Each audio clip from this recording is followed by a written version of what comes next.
I've traveled 3.5 hours from Chandigarh University among such bright and dynamic young minds for this very special occasion, aptly called Vichar Sangam. After a day filled with passionate debates and meaningful discussions, I'm truly honored to join you as we reflect on our journey that has shaped and continues to shape the destiny of a great nation. The journey of policy making in India. Today, I will not just deliver a speech. Instead, I invite you to join me in a conversation, a journey through time, through principles, through challenges, and most importantly, through possibilities. India's legacy of dialogue and consensus. Let's start by traveling back in time. Bharat has always has been a land of ideas, dialogue, and consensus. Long before the modern concept of parliaments or policy forums existed, our ancestors practiced deliberations in ways that were profound and inclusive. Our ancestors meticulously devised elaborate forms of governance level. Let me explain this. Sarpanch, for example, what was the kind of the situation and the organogram that existed back then. So you know that in a village we have a sarpanch. Above a sarpanch, that represents a single village. Then we had a nayak. Nayak represented a culmination of 10 villages. At the same time, then you had a samant, which would represent 100 villages, and a raja, which would in turn be handling 1,000 villages. Then you would have a maharaja. A maharaja would basically take care of 10,000 and a samrat. And you also find the mention of a Chakravarti Samrat, who would be actually heading the entire nation of 7 lakh villages. Now it's very interesting to understand those who created this concept, what were they trying to achieve? This is long before Western democracies talk about parliamentary procedures, consensus, dialogue, policy making, and is perhaps the best example of decentralized decision making and policy making right from the village level to running the country as a whole. The speakers before me spoke about the population and the density that we have, which is especially when you take it in comparison to the land mass and the population that we have. Our ancestors were able to create a governance model way before the Western democracies even came up with the concept of parliamentary democracy and policies and discussion. That is the kind of heritage that we have. And it's not only that. The decentralization and the level of power and the multi-tiered model of governance practiced with the global civilization was still figuring out the fundamentals of governance. Take the example of the Buddhist Sanghas. Over 2,500 years ago, the Buddha created councils where monks and nuns deliberated on spiritual and community matters. These gatherings were democratic in spirit. Everyone had a say, and decisions were made collectively with respect for different view. This wasn't just about religion, it was about creating a system where dialogue led to harmony and progress. After the Kalinga War, Ashoka didn't just issue decrees from the throne. He engaged with the people through his famous edicts inscribed on pillars and rocks across the subcontinent. The edicts weren't just royal orders, they were a form of public policy communication, urging people to live ethically, respect diversity, and work for common good. Ashoka's approach showed us the policy making isn't about imposing rules, it's about inspiring people to come together for a shared purpose. Even during the medieval period, India's village panchayats were a shining example of grassroots consensus building. These local councils made up of respected community members, resolved disputes, managed resources, and made decisions that reflected the need of people. Imagine a village elder sitting under a banyan tree, listening to every voice, rich or poor, young or old, before arriving to a solution. That's the spirit of Bharat, inclusive, collaborated, and rooted in fairness. And let's not forget the freedom struggle. When we built a modern republic, this spirit came alive again in the Constituent Assembly. For nearly 3 years, visionaries from every walk of life, despite ideological differences and divides, sat together, not to impose their will, but to weave together India's dream into one living document, our Constitution. Our founding fathers showed patience, respect, and a genuine desire to build common good. No side defeated the other. They co-created India. This legacy of dialogue is what makes Bharat unique. It's in our DNA to listen, debate, and build solutions together. And today, as we gather for the Vichar Sangam, you are carrying forward the tradition. The Indian Policy Forum and the Yuva Sansad are modern day sabhas where youth are stepping into the shoes of policymakers, tackling real world challenges with creativity and courage. The principles of policy making are extremely important. As we look towards the future, Indian policy making must be guided by a few timeless principles rooted in our history and aspirations. First, inclusivity is essential. Bharat's true strength lies in its diversity. Policies must embrace voices from every corner, ensuring that women, youth, and marginalized communities are not just beneficiaries, but active participants in shaping the nation's path. Alongside this, sustainability must be at the core, crafting policies that not only solve today's challenges, but also safeguard the environment for the future generation. Drawing inspiration from ancient Indian practices that honor nature. Equally important is innovation rooted in our values. As India advances in technology and leadership, our solutions must be unique, Indian, and not just a copy-pasted version of what happens in the West. Blending modern progress with the dharmic principles of compassion, justice, and harmony.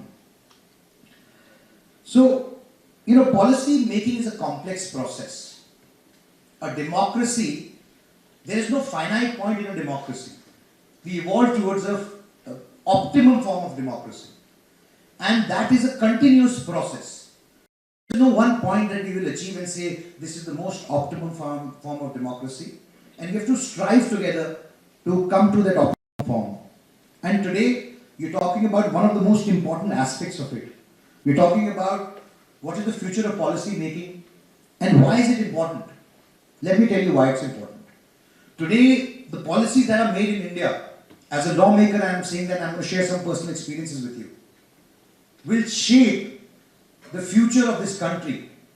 When our Honorable Prime Minister says that by 2047, we want India to become a Viksit Bharat, which means a developed nation. Today, it's not an aspiration of a Prime Minister. It is the aspiration of 140 crore people that live and reside in this country. And that will only be possible if we are able to bring about the fundamental changes in policy, mindset, to shape the future that comes in. Let me give you an example. The speakers before me mentioned about how India was before the 11th century and so on and so forth. India was given this term was Sone ki Chidiya. That was not given to India, that term, because India had so much gold. It was given to India because we were the cradle and the center point of knowledge. And that knowledge emitted from India globally. And India was the global hotspot for the melting of interesting intersection in this process of evolution. Today, we can comfortably say that 70% of the future's businesses will be based on knowledge, which means 70% of future enterprises will come out of knowledge and research and development. So if we truly want that, we want our country to become a developed nation of 140 crore people by 2047, we have to focus on policy that will define and shape how we become a knowledge-centric and knowledge-based society and an economy which will bring us to our laurels what we traditionally had. And that knowledge is not something that we will have to struggle for thousands of years. It's very doable, it's possible, because the young mind sitting in this room will become one of the fundamental pillars of that change process which is going to come. Let me give you another example.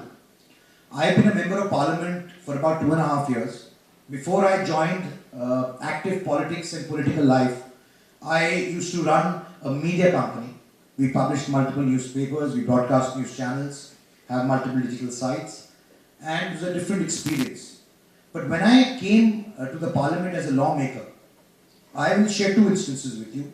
When we started discussing and debating the women's reservation bill, I had the opportunity of being a part of the historical women's reservation bill. And I was just having a conversation with the Honorable Registrar and Dr. Bangar before we came to this meeting about this issue itself. And where someone in the conversation spoke about reservation for women. And on this particular issue of reservation for women, why it is important and why it has taken so much time for us to come to this point. Way back in 1980s, women were given the right of 50% reservation in the panchayats. But that did not lead to women getting empowered. What it meant was women became sarpanches, but they had the sarpanch pati or the sarpanch pratinidhi who was still empowered and driving the change. So what was an effort to bring in change at the grassroots, and the policy decisions taken at that point of time did not bear any fruit for 40 odd years after that also.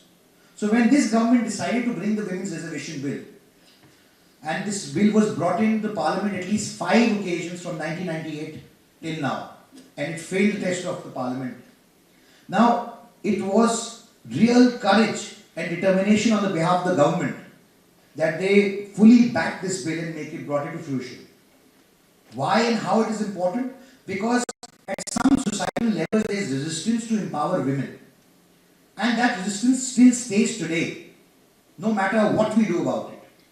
So the legislature has decided that through policy, they will bring in change by bringing reservation for 33% of the seats in the legislative assemblies and in the parliament. Now what is that going to do? I will go to the extent and to give you a context. Dr. Ambedkar, in one of his speeches in the Constituent Assembly, went to the extent of saying that where women are concerned, there is scope for positive discrimination in our constitution, which means we should positively discriminate if we have to give women a right or enhance their position in society. Because women are change makers. If you want to empower people in this country, you have to empower women first. And that is what the government is doing through policy. It will take time for it to, bring in the impact to the grassroots levels as one wants it to. But that process has been pushed through policy and come to a particular point now. A similar example I would like to give you is, I have introduced 2 private members' bills in the Rajya Sabha. The private members' bill is, I'm sure a lot of you know, but is when you decide to bring a piece of legislation on your name and you bring it in front of the House and you want the House to discuss about the bill and bring suggestions from every quarter. So my first private members' bill was about death in dignity. So we all know that we have fundamental rights. We know that there is a law called habeas corpus against illegal detention. But there was a crucial question which I experienced in my life as a lawmaker, which is where I saw multiple cases of people in private hospitals who have been declared dead and their dead bodies were not released because of not timely payment of the dues. Now, if we have fundamental rights in life as a human being when we are alive, do we not have a fundamental right when after a person passes away? Should there not be death in dignity? Can habeas corpus not be used in the same principle and premise for a dead body as for a living being? Does the body does not have the right to be have the last rights in a respectful manner? So my private members' bill was that treat any private hospital in this country who holds on to a deceased body, and especially it affects those people who are not affluent, who are not do not have the means to pay for the hospital bills. To trouble them at a point of time where they have lost a near and dear one is an absolute crime, in my opinion. And so, therefore, that bill, once it's brought in, would say that anyone who detains a dead body will be treated at par with habeas corpus of illegal confinement. The second bill I brought in is about setting up a Department of Future Affairs, and all of you should be proud of this. Government of Haryana in this last budget is the first government in the country to set up a Department of Future Affairs in the last budget. Now, you would think, what is a Department of Future Affairs? Now, this is where policy is so important. A Department of Future Affairs defines what evolution of technology would do for our country and our state. How can it affect better governance, better role models? For example, using AI in departments such as Department of Government Efficiency. How do you minimize the losses? Because especially this government has been focused on that. The first step this government took was opening hundreds and crores of bank accounts so that you can finish the subsidy concept and transfer the monies directly in people's accounts. Give the benefit directly to the people. Now, once you've done that, that is the first step going away from corruption, what Dr. was talking about. Now, because very infamously, a Prime Minister said, I sent 1 rupee from Delhi, only 15 paisa reaches. Now, that's not a problem which we can't solve. We can solve the problem if it is the right policy, with the right intention and the right mind which is created. Today, there's policy that if the government of India wants to give you money, they will pay directly into your account. So there is no scope of any leakages, spillage, which will become a burden on the state. That's the first step in the right direction. So when we bring in all these problems and start working on these problems by bringing in policy which will define how we go and move forward in future, that is what will shape the future of our nation. Before I go, I'll talk about a small little thing as well. I think one of the greatest achievements of this government is the Swachhta Abhiyan. We don't give enough credit to it. I studied at Oxford University. I was there almost 20 odd years back. And the image India had was that of an open defecation society. That is how the West viewed us. And it is not only the open defecation which was a problem. It was also the women's related issues, whether it was about hygiene, whether it was about their dignity, whether it was about their safety which mattered. Mahatma Gandhi spoke about it. He spoke about cleanliness, but there was nothing that happened in this country for the last 70 odd years. It is only under this government which built more than 12 crore toilets and tried to bring about change, bring dignity for women, bring safety and hygiene for women. Again, women were the main agent of change over here. So, we have to appreciate these things. You can be pessimistic about it or you can be optimistic about it. I'm an optimist. I believe that if we are true to our core, we can bring about change in our lives. And that's what we happen to be over here. Some people in the parliament spoke about, we've built toilets, but there's no water. Of course, there will be challenges and problems. When you undertake such a mammoth challenge, such a mammoth task, it will come with its own perils and its costs. But we have to be at it, we have to work towards it, and that's what we've done. And that's how we've reached to this point, that today India is not known as an open defecation society in the world. Now, not just because what matters to the West, it is what matters to us. That is what is important. And therefore, I really hope that you people today, the young minds sitting over here, will take away an experience and believe in yourself that you can become the agent of change and you can be the catalyst to bring about change in the world that we live in and the society that we live in for the future. And while we are embracing that change, we don't forget our culture, we don't forget our history, we don't forget our heritage. I happened to go to an event for the Indian Parliamentary Union in Indonesia, and I met with some members of parliament and the speaker of their parliament over there. And they told me a very interesting fact. They said in our schools, in a country which is one of the largest Muslim countries in the world, we still teach Ramayana. This is because it's a matter of our tradition. Now, what is amazing is that although bulk of the country has converted to Islam, they have not let go of their tradition of what Ramayana means to them. So, while we change, while we are technologically changing, we should not forget our heritage, our culture, and our learnings, because that is what sets us apart in our ambition and concept. And that allows us also to be able to you know, hold our heads high and say that India will become the cradle of knowledge once again and the center point of the world once again.